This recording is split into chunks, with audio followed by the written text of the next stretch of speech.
What's up, guys, and welcome back for another solo mining episode 97. We're going to be doing some porpoise mining today. It's been a while since I've gone out and done some drone mining, so kind of a popular topic amongst miners in New Eden. So really the kind of focus of this video is going to be talking about drone mining, porpoise, orca, but more or less just addressing some of the comments I've seen on the channel, some things I've seen from players about, advanced fits, or why you'd want to do drone mining knowing it's low yield, situations that might point you in that direction, but also how to be more efficient with drone mining. And that's really important because you have lower yield with drone mining than opposed to like lasers on a Mackinac or something like that. So we have to be even more efficient with how we're spending our time out there on belt, and a lot of that can be about how your ship is fit, how you're operating your ship, or even as much as where you're deciding to mine at for the most part. But really, to get this kind of video started, to get this episode started, I want to address the like advanced fit thing. A lot of what I've seen from players in comments and stuff like that is when they look at like my drone fits for like the porpoise or even the orca, they try to fit it themselves, and the most common problem I've seen is people don't have the CPU to put all the drone rigs on. And this is going to go into like more than just mining fits. This goes into like fits for pretty much anything you do in the game. And you really need to like focus on your skills. You need to know what skills you are training and how they're going to be benefiting you for what your normal gameplay loop is. Now, specifically for drone mining, one of the most important skills that I would say is absolutely required is going to be drone rigging. Without drone rigging, if you use the drone mining configuration for rigs that I use, you'll just use way too much CPU to make the rest of my fits work. What drone rigging does, it reduces the CPU penalty that those rigs offer. Now, the configuration that I use two Tech 2 drone augmenters, mining augmenters, and then I use one of the Tech 1s. Now, this tune, it has drone rigging 5, so maximum amount of CPU penalty reduction. But really, it comes down to a bunch of other skills too. And what I did early on in my EVE career is whenever I would have a fit, whether it be for ratting or whatever it was for exploration, no matter what, I would look at that fit objectively. I would look at every single module type I was using, whether it be like hardeners, or be looking at shield stuff, or if I was using anything. Where you just go down the list, look for skills that are going to reduce things like CPU or power grid or signature radius, or increase your capacitor recharge, or anything. All of those things, all those skills that reduce these things per module add up, and that's how you actually end up putting on a lot of advanced fits. Now, since we're drone mining out here today on the Porpoise, some of the more notable, you'll be wanting to look in engineering tab for your skills. But just to give you kind of an idea, like CPU management, you want that maxed out. I mean, that just gives you more CPU to work with. Capacitor management, right? That helps you be able to run things and not, cap out essentially. Capacitor system operation, that helps with your capacitor recharge. That in conjunction with capacitor management, that capacity and that recharge working together allows you to stay more cap stable for different fits. Power grid management, obviously, same thing, like, increases your power grid usage, output rather.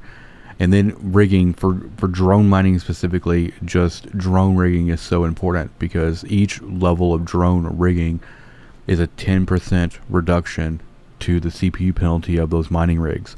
So that's 50% reduction on that, and that's how I actually end up getting a lot of the tank on a lot of the orca and the porpoise fits that you'll see on this channel. Normally my fits require like level 2 or level 3 or 4. You don't necessarily have to train 5, but it is good if you have 5, because it just gives you even more it gives you even just more room to work with and stuff like that. And that's just going back to like the normal fit thing. Just because you can sit in a ship and just because you can use the basic modules, whether it be guns or lasers, doesn't mean you're done kind of optimizing that ship either. You want to be able to like have the skills to run like Tech 2 shield stuff, or run some of the better modules that are maybe more efficient on resources. So really, your laundry list or your kind of roadmap when you're building a character to fly a certain ship, get them in there. Get that for at least Porpoise and Orca, industrial command ship, get that to 5, and then if you're gonna be drone mining, you're gonna be wanting to focus on your drone avionics. That's gonna increase your control range and allow you to reach out a little bit more and target rats and stuff a little bit further out. Drone durability, they'll help them stay around a little bit longer. Interfacing is damage, and also is one of the big skills for drone mining yield. And then obviously drone navigation, that's velocity, that's getting them from point A to point B. That actually coupled with like drone nav computers will mean that your mining drones are going to be moving quicker from rock to ship. Drone sharpshooting, right? That's drone damage. When you're running in nullsec, or if you're running in lower security high sec, when you have those rats, the faster you get them down, the faster you can get them off grid. You can get your mining drones back out. And obviously like the basic drone skill, right? That allows you to actually control up to 5 and things like that. For mining yield specifically, you want mining drone operation and specialization at 5, and then interfacing at 5. Those are going to be your main yield skills. You get those all maxed out to 5, you're doing pretty good. Then all you gotta do is just throw your siege module on there, and you'll be good to go. And that's another thing too, that's another thing about efficiency. Like, you don't have to go crazy with the heavy water reduction for that siege module, for that industrial core, but it does help, right? If you have nothing left to train and you still want to maximize that fit, you want to maximize the efficiency of it, then training those skills down to use less heavy water per cycle is going to help you in the long run. And that's industrial reconfiguration. This character runs that at 5. And also, some things I'll do too is, if I am running low on heavy water and I don't really want to do a heavy water run, whether that be going out and mining ice or going to the market and picking up more, I will switch to a Tech 1 industrial core, because it'll use significantly less heavy water, but also at reduced benefits or reduced bonuses towards the drones and stuff like that.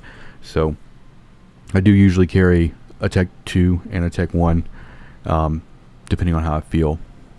You can make heavy water last a really long time with the Tech 1, because the difference in consumption is staggering. But this also just bleeds into, like, when you're maximizing efficiency for like Mackinaws or skiffs or anything like that, your mining upgrade skill, that reduces CPU penalty for your mining upgrade modules. So if you are running multiples in the lows there, each one of them is going to be taking less CPU. She runs that at 5. You want your mining skill maxed out, like everything. You just do like some investigative discovery when you're when you have your fit, when you're like kind of working on putting it together. Go out, look at all the skills in every possible category, and queue up absolutely anything that can just make that fit work better, make that ship work better. Same with navigation. I mean, navigation, don't sleep on navigation. It's great to like go high yield on your Mackinaws or even on your drones and stuff like that, but like navigation is also just as important. And especially if you're not compressing, if you're like mining in like a skiff and you fill up and you need to go empty out in a structure, the faster you can align, the faster you can travel to that structure and back. That will directly impact how much yield you do per hour, because it allows you to get back on grid even faster. So navigation 5, super important. Warp drive operation, invasive maneuvering is probably one of the most important, right? being able to go from zero to off grid faster, like that stuff is super important. If you're doing if you're traveling an Orca and you're using the micro warp drive trick, then you're going to want things like high speed maneuvering to help with the capacitor, or acceleration control, which gives you a bonus to the speed. So you actually the only way to make the micro warp drive trick work on like an Orca or anything really is by having higher speed bonus from skills. That way, because you want to get that speed from one cycle, and so the only way to really increase that is by increasing the overall speed of the micro warp drive to your ship. All that stuff plays a massive part in everything, and I see a lot of fits on Zkill. I see a lot of things that where people are focusing more on the yield side of things than the tank side of things, and tanking your ship is just as important. It might not save you, but at least you're doing everything in your power to keep that ship as resilient as possible. So like for shield skills, like shield management, shield operation, shield upgrades, tactical shield manipulation, this character runs all those at 5. You probably don't need tactical shield manipulation at 5 normally. I do it just because I like kind of level 5ing pretty much everything that I can and all that. Even armor is important too. Like if they do get into your armor, having more hit points and stuff like that, just to slow them down a little bit more. But for miners, really, hull upgrade 5, mechanics 5, those will do you just fine in there. But then there's also like less obvious ways to make your ship more efficient. One of the biggest ones that I think gets overlooked as well is targeting, right? The more targets that you're able to have locked, especially with drone mining, it takes so long to actually lock a target in like a Porpoise and Orca, that if you can do it beforehand, before that drone is finished with a rock, then that drone can go immediately on to the next one. And then while you're waiting for the next rock to die, then you're targeting up the next thing. So that would mean target management, advanced target management, signature analysis, and long range targeting, all that stuff. Now for mining ships, for Orcas, for Porpoises, you probably don't need to dip into advanced target management. Target management 5 is usually pretty good to go. Now you'll notice on this Porpoise, I'm running a auto targeter. I don't ever use it. I don't ever turn it on. I get the benefit of it just being equipped to the ship, and that gives me more locked targets. 5 drones, 2 extra targets over the top. That gives me 2 backups. If for whatever reason 2 drones finish a rock at the same time, they can immediately go and start working again. And then I can use that time to retarget 2 rocks. Now, the other side of efficiency would be like picking where you mine at. Where one of my biggest frustrations actually with drone mining is rats. Not because they're hard to kill, they're easy to kill. In fact, that's the issue. It takes longer to target them than it does to kill them. So, and that drops efficiency. If I have to bring a mining drone in just to put a combat drone out, and then wait for that target to lock, then attack it, it's dead, and then I have to like retarget that rock, it's a mess. And as far as like how long it takes to lock a target and how long it takes to then relock that another rock that you had to deselect, it's not worth it. What I've been doing recently is actually mining in security status 1 or 0.9. In these systems, rats do not show up on grid. Now obviously there's a strategy where you can run like 4 mining drones, 5th one being a combat drone, and then just leaving like one of your target slots open for when rats do come in, and then do like auto target back. But that's also like kind of gutting your yield as well, because you are going to run that entire session with just 4 drones. So what I've been doing is I will, if I need like pyro or plag or something like that, those things that are available in 0.7 and below, then I'll just run Mackinaws. I'll run skiffs for that kind of stuff. Drone mining specifically, I'll go after the Veldspar and the Scordite and just not worry about rats. That way I can just have 100% uptime on the drones, and I never have to worry about just being inconvenienced with these stupid little frigates coming in and just harassing me. Now, you could just let them bother you. Like, you just never, another strategy, you could just not attack them at all. Just let them buzz around you. They don't really pay a lot of attention to regular drones, regular mining drones. And if you have excavators out with like a Rorqual or something, then yeah, they will just primary those guys straight up. I don't think I've ever lost a mining drone to a high-sec rat, but for me, more or less just about annoyance, you know. And it is a strategy too. Is like if you're in a system where you don't really want to see, you don't really want to like leave any indication of where you're mining, like with wrecks or something, and you're not salvaging to kind of clean up behind you, then you can just kind of tank the rats and just leave them up. That way, if you ever like in nullsec, for instance, if you're able to actually like tank the battleship rats that come in there and you just don't attack them, if for whatever reason you come off grid and somebody's going around to all the anomalies and kind of trying to figure out where you were at, so they can kind of like either camp and that's, you know, put in a warp endpoint. If they don't see wrecks, if they see rats on grid, chances are they're going to be like, okay, well, they weren't mining here because there's clearly rats here, and if somebody was mining here, then they probably killed them.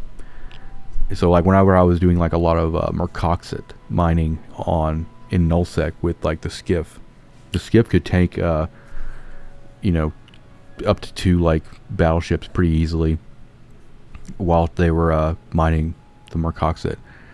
And by the time I would fill up the skiff, then, you know, my shield would be pretty unhealthy, but I was then able to just, you know, go off grid, empty, recharge, and kind of start the whole thing over. It gets a little more difficult when there's like 3 or 4. If you get really unlucky and there's like a 4 battleship spawn, then chances are you're probably not going to be able to tank through that. So you probably, in that case, you'd probably just like take down cruisers or whatever else is with them, because they probably do the highest damage, and you probably get that damage off the field a lot quicker. But I digress. You know, that's more like, you know, nullsec efficiency and stuff like that. For what you're seeing in this video, this is high sec, you know, mining, drone mining. And one of my other thoughts too, and I guess this would be considered like a hot take, is if you know that like drone mining is not as good as it used to be, and it's not as good as being in like a Mac and all, why do people still do it? Why do people still enjoy it? I know I can only speak for myself. I can only talk about why I enjoy it. I enjoy the gameplay aspect of it. I do like the idea of having a ship that has drones it sends out, and they do their thing, yield aside. Back whenever I was really concerned about yield, then yes, I would probably be min-maxing in nullsec with like Rorqual boost and 8 hulks and going, you know, crazy with it. But you're going to get to a point, whether that be your net value or your ISK balance or whatever, you know, either monetarily or skill wise, you're gonna get to a point where you don't necessarily need to go after high ISK per hour activities. And this actually answers the one question I saw on the channel for the last solo mining, where someone was talking about like how I have like a 250 trillion in Plex, but I'm out mining Veldspar, you know, confused face. And that's kind of the point. That's kind of like, you know, that, you know, kind of proves my point.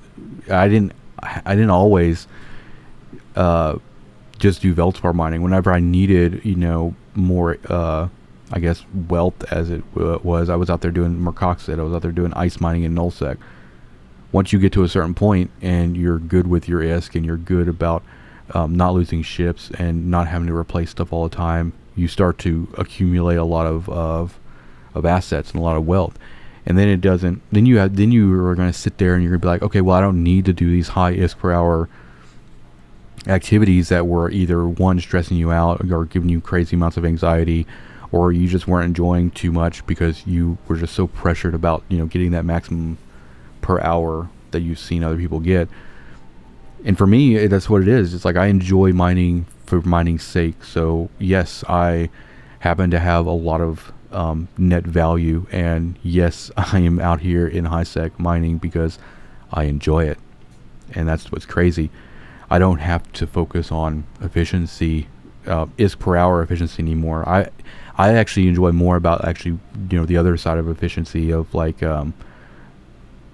getting every fit that I use to be top notch, getting it to the point where I really can't get any better, and then kind of doing that with a bunch of ships. And then it's very liberating too, because then I can log in every day and I can look at my ship hangar. I can say, what do I feel like doing today? Because it no longer matters. I don't have to worry about getting a certain amount of ISK per hour or getting a certain amount of ISK per day. I can now make decisions based on just whatever I feel like doing. And I think that a lot of that comes down to like why people still go out there and drone mine, because they enjoy the gameplay aspect of it and like the kind of the fantasy of it, right? And they don't necessarily want to run multiple accounts, but they do want to like have like little drones kind of going out and doing their thing and all of that. But also I think there's another distinction too, and it comes down to like how much time you have to play, how much time you have to mine, or how much you're willing to mine. If you are someone who maybe gets to play like maybe for an hour or two every night, then drone mining is not going to probably be a good solution for you. You're going to be better off getting like a Mackinac or something and going out there and getting high yield doing that. Now if you're somebody that maybe is retired or works from home or whatever that situation might be, where you can do longer sessions and you want minimum input, you want minimum worry, drone mining starts to look a lot more desirable. It's lower yield, yes, but it also is probably lower impact as well, especially Porpoise. Porpoise has a very short industrial core timer. It's very fast to get off grid and to travel. You get compression and you get to drone mine. And if you do it in a 0.9 or a 1 security high-sec system where you don't have to worry about rats, it's even better, because then you have all 5 mining drones up at all times, which is what I've been doing lately, and it's been great. I've also had to move around a lot too, because I get really unlucky with pirate strongholds. And while you can mine in pirate strongholds on belts that don't have the Garistas or the Blood Raider ventures and mining ships, it's still, you have to make sure you're paying attention, because those guys can jump belts. And that was like the last episode. Last episode we were mining the prospect in a system that had a pirate stronghold in it, and we weren't bothered. Obviously, there was even an orca out there in the system mining with its fleet. Either they